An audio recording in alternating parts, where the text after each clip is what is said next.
Muchas gracias.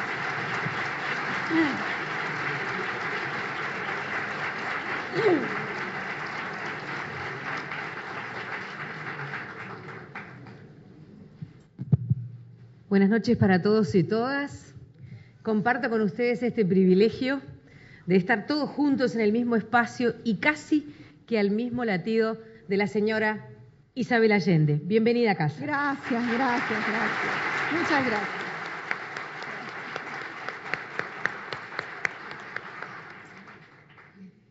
Es para nosotros esta una noche de privilegio y el privilegio va a ser compartido al grado de que la señora ha decidido que estará a las órdenes de las preguntas de ustedes cuando generemos un tiempito y también sabe de la necesidad de llevar su firma en los libros que muchos de ustedes ya tienen, así que les prometemos que vamos a darle tiempo a cada una de esas necesidades, a cada una de esas urgencias con las que hemos venido muchos esta noche.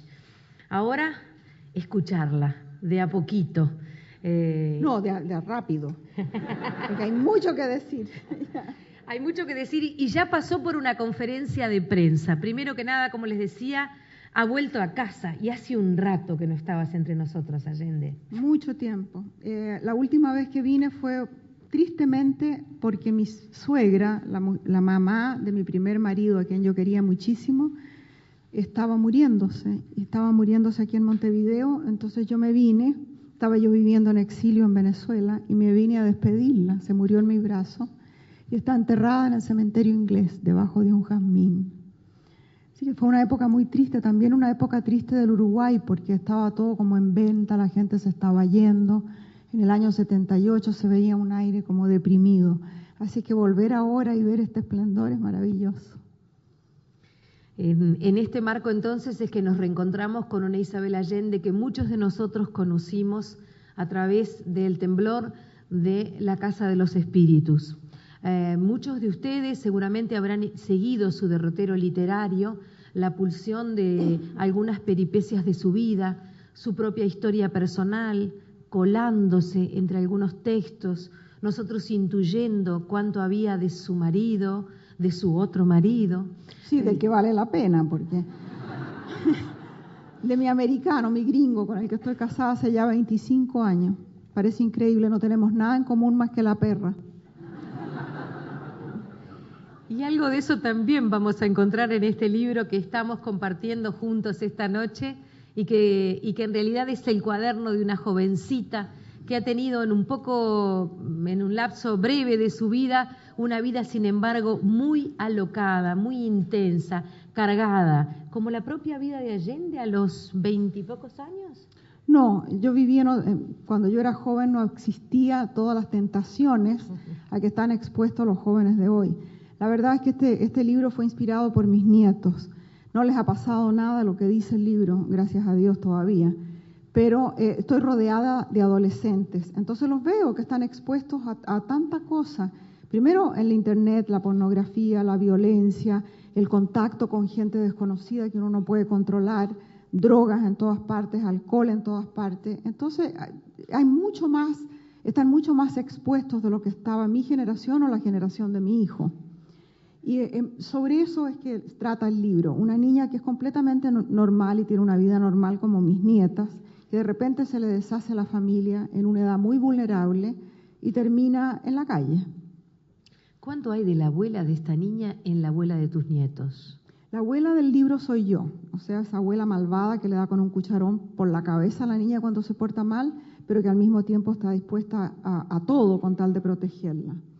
Y he criado a mis nietos aquí, 2 de ellos yo misma corté el cordón umbilical, los saqué de adentro de la mamá, así que los siento como míos.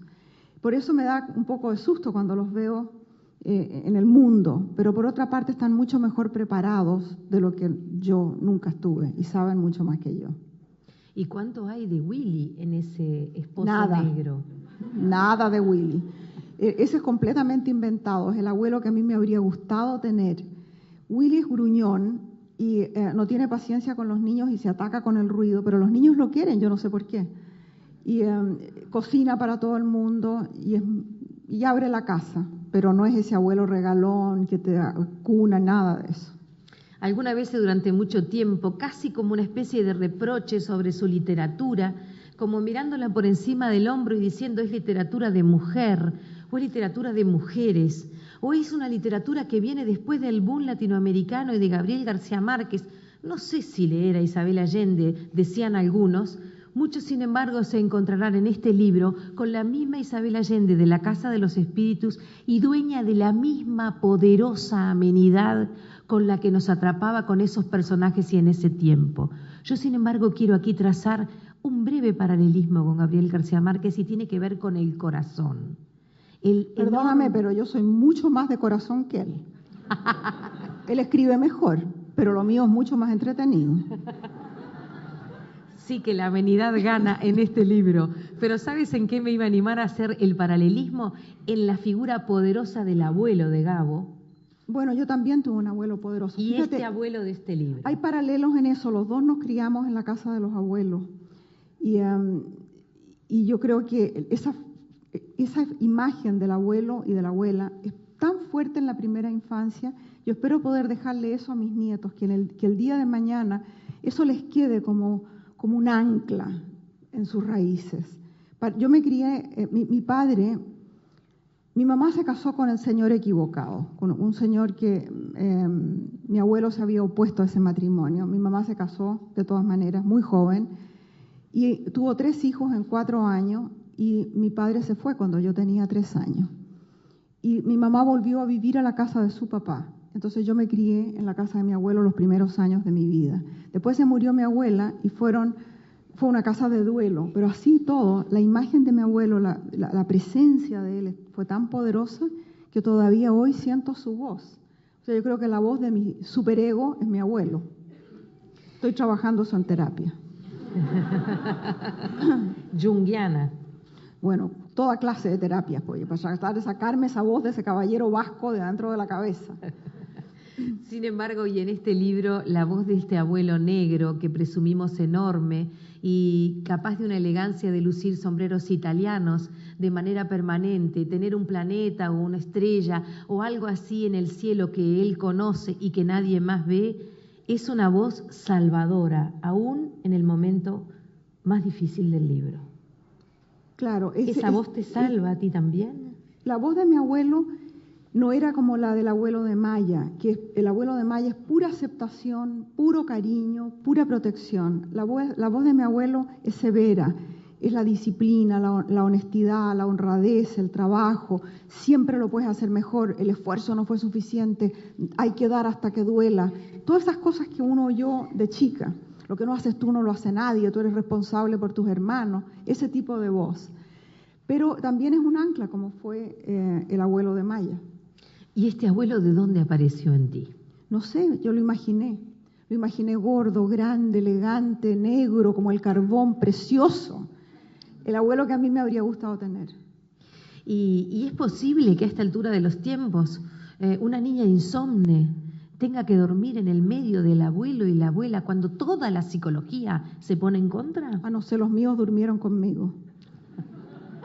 Tal vez por eso están todos traumatizados, pero durmieron siempre conmigo. Maya es una joven que maneja Facebook, que conoce las tecnologías, que por supuesto utiliza el celular. Y el celular de última generación, no tanto en el libro porque está sometida a algunas restricciones. Yo no quiero adelantar mucho porque quizás sí, algunos por favor, no les cuentes el final. No, es que no, porque es sorprendente, así que menos podría. Pero Isabel Allende empezó a escribir cuando no había celular.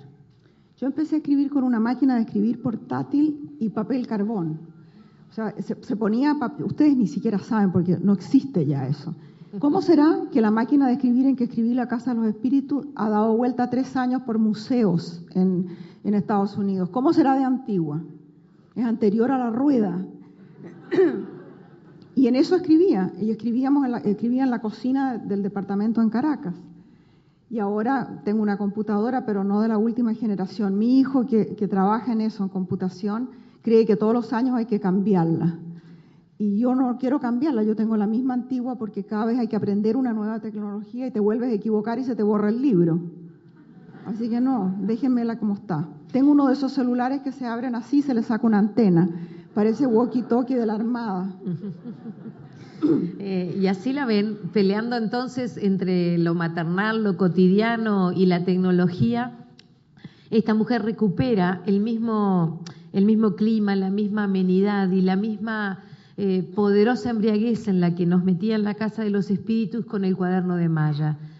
Hay algunos puntos de contacto con esa primera Isabel Allende, porque esta jovencita también está y aparece dentro del libro sometida a los efectos colaterales de lo que fue la dictadura en su país.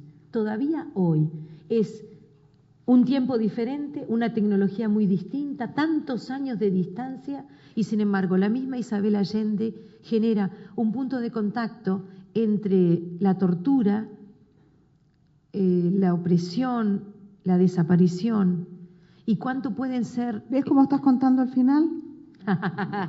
No les mientas, no les mientas. Hay allí, sin embargo, un anclaje poderoso a la hora de los afectos para salir de esas situaciones. ¿Es que en Chile sigue presente como aquí? Mira, yo creo que mientras quede una sola persona que vivió esa experiencia, o sea, estas cosas se resuelven en generaciones. Es lo que pasó en Alemania o lo que pasa en cualquier parte donde ha habido un trauma social tan brutal.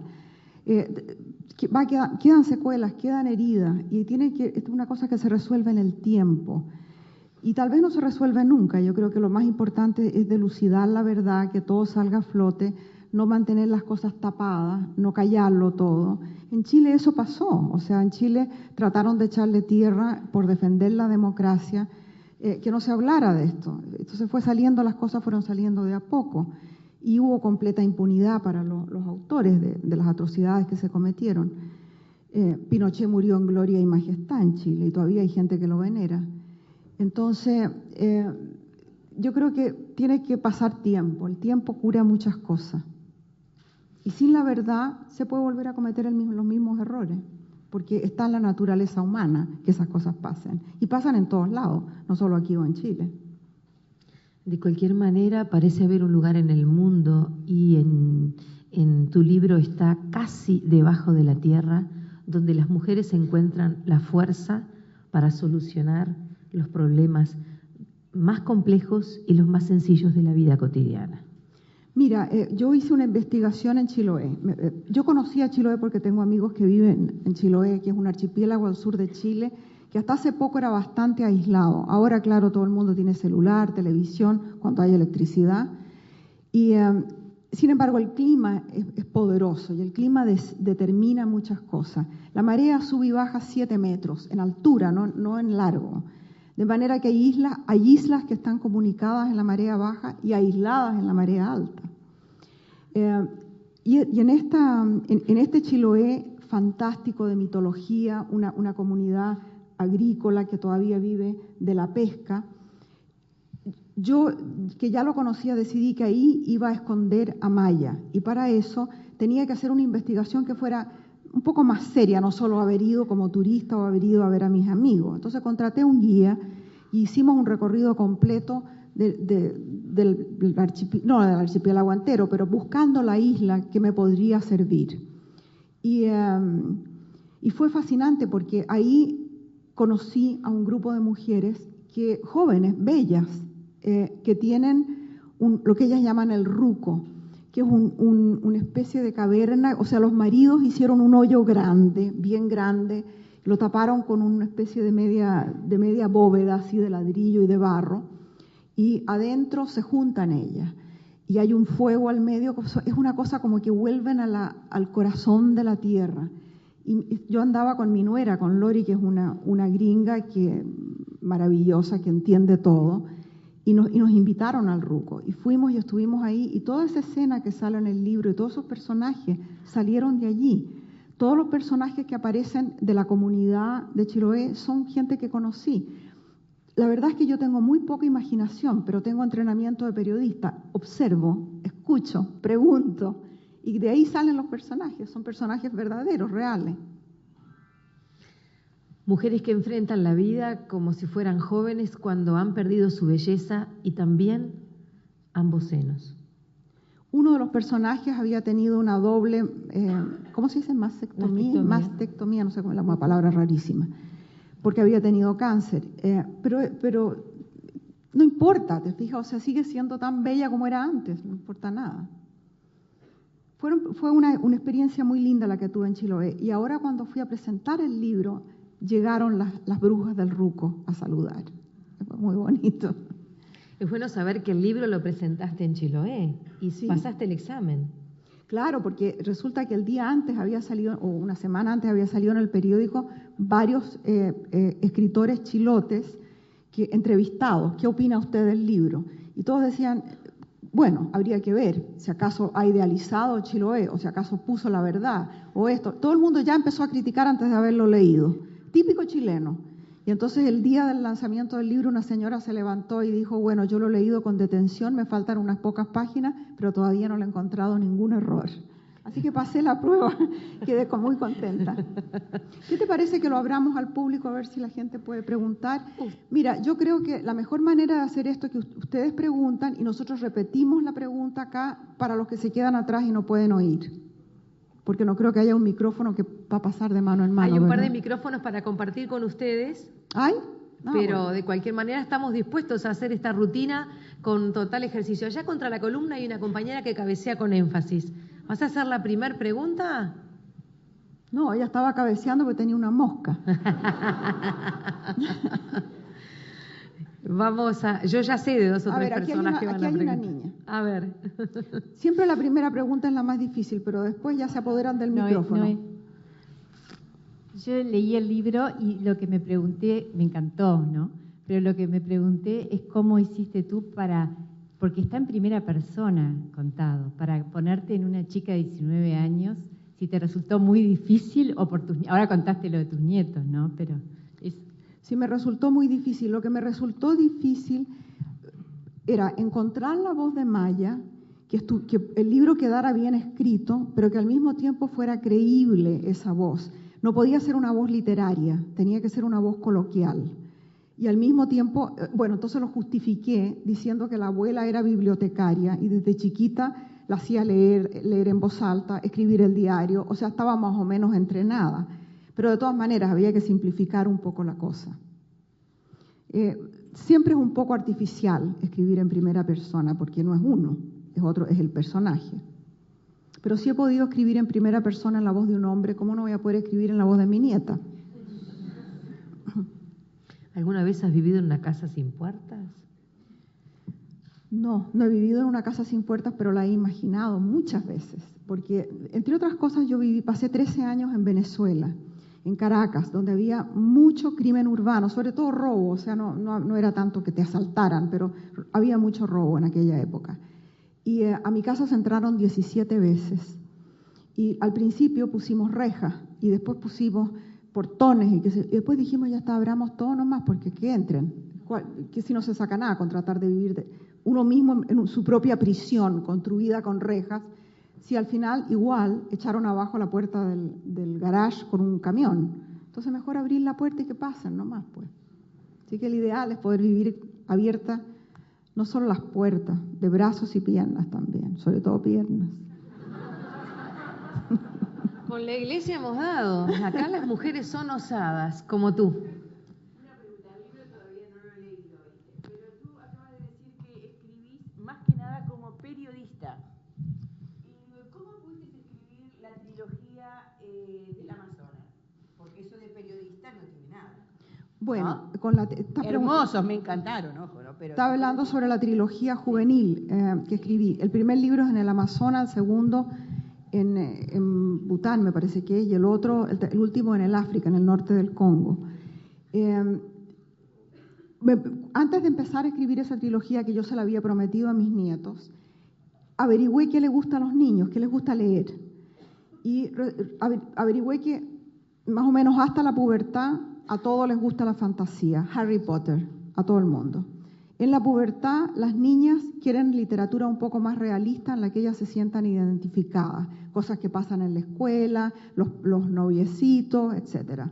Los chicos siguen leyendo fantasía. hasta que caen en la ciencia ficción. Y de la ciencia ficción pasan derecho a la bolsa. No aterrizan nunca. Y las niñas, pero la idea de la fantasía era muy importante. Y yo no sirvo para escribir fantasía, porque la fantasía no tiene ningún pie en la realidad. Yo puedo escribir sobre el realismo mágico, o sea, algo que no tenga explicación, pero que uno lo ve, que uno ve las consecuencias o el efecto. Por ejemplo, una coincidencia. No podemos explicar una coincidencia, pero a cada uno de nosotros nos ha pasado más de una vez algo que es una coincidencia o una premonición o una cosa de ese tipo que no la podemos explicar. Entonces yo quería hacer esta trilogía, ya que no podía hacerlo con fantasía, con el máximo de realismo mágico. Entonces me fui a lugares, situé la historia en lugares donde yo pudiera darle libre curso a esto del realismo mágico. El Amazonas era perfecto, yo había estado 2 veces en el Amazonas. Yo no puedo escribir, por ejemplo, una historia en que hay un manto de invisibilidad, como en Harry Potter, que me encantaría poder hacerlo. O sea, me muero de rabia de no haber escrito Harry Potter. Entonces, se ponen un manto de invisibilidad y desaparecen. Yo nunca he visto una cosa así. Pero en el Amazonas hay indios invisibles, indios que se pintan el cuerpo con los colores de la naturaleza y caminan con tal elegancia y sigilo que uno los tiene a 2 metros y no los ve. Entonces, eso para mí es posible. Y de ahí yo puedo construir algo. Entonces, como te digo, hay una parte que es periodismo porque he ido a todas esas partes y hay una parte que está investigada. Pero el resto... Yo siempre soy la abuela. Donde tú veas una abuela en un libro, esa soy yo. Sí. La abuela mala, esa siempre soy yo. No, maga. Mala, Abuela pésima. maga. Por favor, alcanzamos el micrófono a la tercera fila para seguir preguntando y como ustedes ven, ojalá todos y todas se animen a preguntar. Hola, buenas noches. Hola, lindo. Respecto a lo que usted dijo de lo que todavía está presente hoy en Chile, de la dictadura y eso, lo que está pasando hoy o hasta hace unos días con los estudiantes reclamando la educación gratuita, ¿no? ¿Por qué es que se dio el reclamo ahora? ¿Por qué cree usted que se dio de esta forma así un poco violenta y no se aprovechó el gobierno de Bachelet con que se podía llegar a tener más afinidad? Y tampoco, por lo menos, yo no he visto figuras fuertes, ¿no?, de la literatura como usted u otras como apoyando a estos chicos que están haciendo este reclamo. Tal vez estoy equivocado, pero ¿por qué es que se ha dado en este momento y de esa forma? Bueno, primero que nada, ha habido apoyo de mucha gente, de los intelectuales, de mucha gente que ha salido a manifestar con ellos. Ya se dio también una protesta estudiantil en el 2003, creo que fue, ¿no?, con la Bachelet. Ha habido protesta. Lo que pasa es que la educación en Chile, como tantas otras cosas, como casi todo, se privatizó en tiempos de la dictadura. Chile tenía, desde la época de don Andrés Bello, la mejor educación del continente. La gente iba a Chile a educarse y la educación era gratuita, la educación pública era la mejor que había. Claro que había educación privada en escuelas religiosas o escuelas inglesas, francesas, alemanas, qué sé yo. Pero cualquier niño chileno podía ir a la escuela y podía ser profesional. Y de partida, todos estos gerentes que hoy día gobiernan se educaron en escuelas gratuitas. O sea, ellos se aprovecharon de la educación gratuita. Bueno, desde hace más de 30 años se ha ido privatizando todo. No solo la educación, también la salud. Pasan cosas como esta. El gobierno, consciente de que mucha gente no puede pagar, da bonos. Entonces, digamos que le dan un bono a un niño para que pueda estudiar. Y entonces él escoge dónde estudiar y va a una escuela privada. Eso significa que el dinero del gobierno pasa por el chico y va a una escuela privada. Estamos financiando lo privado, mientras la escuela pública se queda sin fondo. Como todo esto depende de municipios también, si el municipio es rico, hay mejores escuelas. Si el municipio es pobre, no hay nada. Entonces, con la salud pasa lo mismo. Han surgido también una serie, como Callampa, así como han surgido universidades y escuelas, qué sé yo, que son privadas. Tengo un amigo médico que estaba enseñando en una escuela de medicina privada, donde los alumnos se gradúan de médicos sin haber visto nunca un enfermo y pagan una fortuna. O sea, lo único que cabe esperar es desear que nunca te toque uno de esos médicos. graduados ahí. Entonces, de eso están reclamando los muchachos. Pero yo creo que esto es la punta del iceberg, que hay un profundo descontento social que se arrastra desde los tiempos de la concertación también. O sea, no es nuevo con Piñera. Al pobre Piñera, por ser de derecha, le cayó encima el problema. Pero la verdad es que durante todos los años de la concertación ya había evidencia de este problema estructural. Había que cambiar la Constitución y cambiar la forma en que está estructurado el país ahora. Pero no podían hacerlo porque estaban amarrados por el Senado, los senadores que puso Pinochet y la oposición feroz que había. Entonces, esto se fue gestando, fue poniéndose cada vez peor y ahora estalló. Pero yo creo que, como te digo, que hay mucho más que la educación. Aquí se trata de cambiar la Constitución, de cambiar el sistema en que votamos en Chile y que haya una democracia verdaderamente representativa. Los jóvenes no se sienten representados, que yo creo que no solo está pasando en Chile, está pasando en muchas partes del mundo, en que los jóvenes no creen en los sistemas políticos, no creen en sus líderes, no tienen líderes en el gobierno. La maravilla del movimiento que ha pasado en Chile es no solo ver lo inteligentes que son y lo articulados y lo informados, sino cómo no necesitan líderes, no necesitan que ningún político venga a sacar la cara por ellos. Ha sido muy impresionante. Y yo tengo una gran esperanza de que va a haber un movimiento mundial, global, en que las cosas van a cambiar. No podemos seguir funcionando con cosas que se inventaron en el siglo XIX. En España también. Bueno, en España los indignados, en Londres, en Estados Unidos hay un problema gravísimo con el desempleo y con el hecho de que la gente ya está desilusionada con Obama y con todos. Muchas gracias. Ahora, el problema con esto, el peligro con esto, es que puede haber una vuelta del fascismo, porque de este descontento y del desempleo y de la ignorancia surgen los movimientos fascistas. Isabel, en el libro hay un personaje que habla de la inteligencia de Piñera. ¿Sí? Sí. No me pidas que sea coherente, pero voy a tratar. Dice que, bueno, sí, ya me acordé. En una parte, un personaje que es de derecha, en el libro, que por lo demás es un personaje encantador a mi modo de ver, que lo demás lo conozco, está basado en una persona que conozco, dice que es amigo de Piñera y dice que es muy inteligente, y la verdad es que es muy inteligente. Es una persona que salió de la nada. Viene de una familia de clase media que no tenían mayor fortuna y es uno de los hombres más ricos de Chile, si no el más rico. Y lo hizo él. Y es un hombre inteligente y yo creo que bien intencionado. Lo que pasa es que no tiene dedos para la política y que se le vino encima a todo este problema y no lo sabe manejar. También hay un personaje, también ese mismo personaje, que es seguramente muy atractivo, coincido contigo, habla muy bien de Bachelet, pero de alguna manera parece envolverla en una suerte de sino trágico.